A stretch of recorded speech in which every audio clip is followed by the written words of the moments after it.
Et on s'élance pour un périple de 2400 mètres avec Nordic Oak côté corde qui est bien parti, tout comme Héricourt et Sibyl Vogt qui se retrouvent aux avant-postes. On vient ensuite avec Pantero, le numéro 3 côté corde, flanqué à son extérieur du numéro 7 Managua. On a vu que Olivier Placé a repris Cri de Lopé en partant puisqu'il s'est lancé tout à l'extérieur et qu'on est à l'arrière-garde côté corde avec Giulietta et Tim Burgit.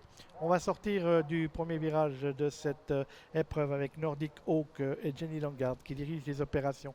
Héricourt galopant, le fils de Le Havre, à son extérieur. On vient ensuite avec Pontero, un train qui n'est pas très soutenu. Managua galopant sur une deuxième ligne côté extérieur, alors qu'on ferme la marche de ce mini peloton avec côté corde Giulietta, le numéro 4, et l'extérieur, le numéro 2. Cri de Lopé. Concurrents qui sont à un tour de l'arrivée avec toujours Nordic Oak qui dirige les opérations sous la selle de Jenny Langard précédant le numéro 5 Héricourt. On vient ensuite avec Pontero le numéro 3 qui précède le 7 Managua, Giulietta le numéro 4 ainsi que Cri de Lopé le numéro 2. Fermons toujours la marche de ce petit peloton qui va aborder la ligne opposée bientôt, toujours sous le commandement de Nordic Oak, toujours Héricourt galopant 3/4 à son extérieur. On vient ensuite toujours côté corde avec Pontero flanqué de Managua et on n'a pas changé les deux derniers qui sont toujours Giulietta côté corde et le numéro 2 Cri de Lopé piloté par Olivier Placé. Dans la ligne opposée, Héricourt prend maintenant une demi-longueur d'avance sur Nordic Oak côté corde. Managua tenu plein bras par Yvonne Donzé est toujours en troisième position. Pontero venant ensuite précédent Cri de Lopé alors que la dernière position est occupée maintenant par le numéro 4 Giulietta. On va dans cet ordre aborder le tournant final de cette épreuve. Nordic Oak revenant à la hauteur d'Héricourt à son extérieur. Héricourt qui a l'avantage devant Nordic Oak à la corde. Giulietta qui éprouve quelques difficultés à suivre le train à ce moment-là. Cri de Lopé qui améliore sa position et qui est suivi par Pontero. C'est un emballage final avec Managua qui vient maintenant prendre l'avantage sur Héricourt. Nordic Oak qui rentre dans le rang. Cri de Lopé qui est là. Pontero qui a quelques peine à suivre le démarrage qui était brusque dans le tournant final.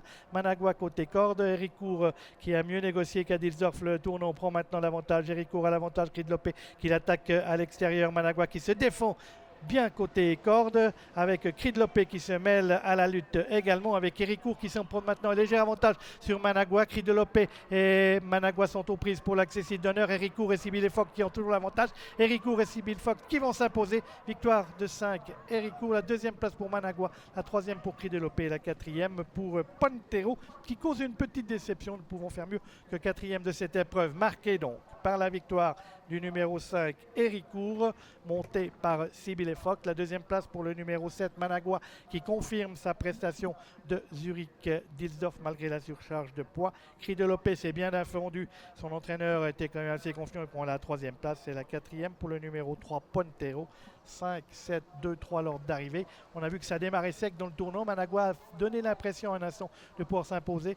Bien cadencé par Sibyl Vogt, Héricourt va gagner sûrement dans cette compétition. Il n'y a pas beaucoup à l'arrivée, mais il gagne sûrement, monté uniquement au bras par Sibyl Vogt.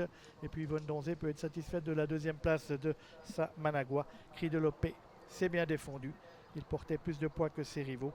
Nordic Oak qui avait animé les débats a sombré dans la phase finale. 5, 7, 2, 3, l'ordre d'arrivée de cette compétition.